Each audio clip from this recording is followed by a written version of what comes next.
Now in Iraq, radical Islamist militants linked to al-Qaeda are reportedly planning to take Baghdad after successfully advancing in the north. The so-called Islamic State in Iraq and Syria group has already captured the entire province of Nineveh, which you can see here, including its regional capital. The extremists then moved south and captured the cities of Baiji and Tikrit, and their advance was halted just 100 kilometres from Baghdad. It's thought the government's now asked the US to carry out drone strikes against the insurgents. But Marina Portnaya explains now how that might mean Washington engaging against its own military hardware.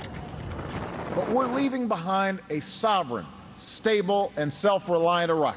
2.5 years later, the people America left behind are running away, fleeing for their lives. Around 500,000 people have already escaped from Iraq's second city, Mosul, after the ISIL forced the army to retreat. Reports say gunmen have also seized a nearby oil refinery town. Iraq's Prime Minister calling for a state of emergency after hundreds of gunmen took control of strategic parts of the northern city of Mosul. By Wednesday, militants had seized the Turkish consulate in Mosul, kidnapping the head of diplomatic mission and 24 staff members. Some 30,000 Iraqi soldiers reportedly turned and ran as militants from the Islamic State of Iraq and Syria, known as ISIS, moved in, unleashing an all-out assault on the city. They've taken control of hospitals, police stations.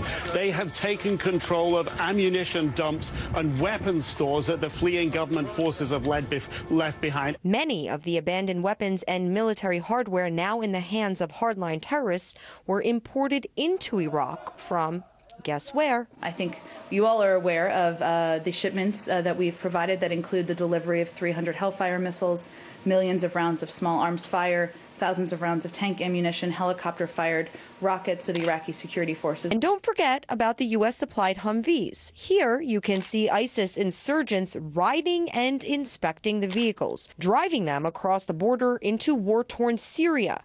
Critics call it an unintended consequence of the U.S. war in Iraq coming home to roost. There weren't any real sizable organized militant groups in Iraq until al-Qaeda of the Mesopotamia arose to fight back at the U.S. invasion. To help the army, we've trained them for 8 years, and that didn't seem to work.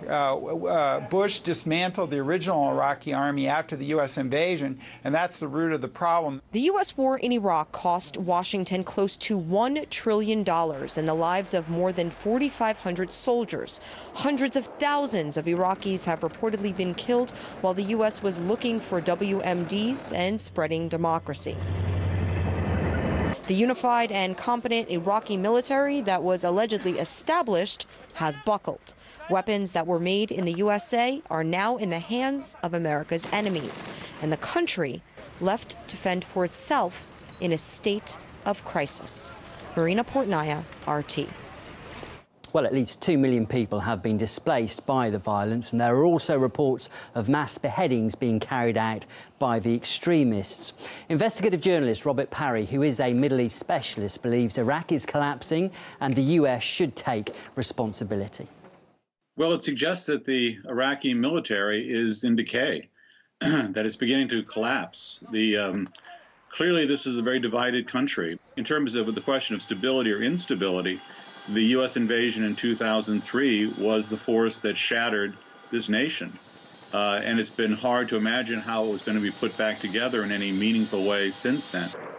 You had even someone like then Senator Joe Biden, now the vice president, suggesting some years ago that the country should be divided in three, that you should have a Sunni section, a Shiite section, and a Kurdish section. And it seems to be moving in that direction.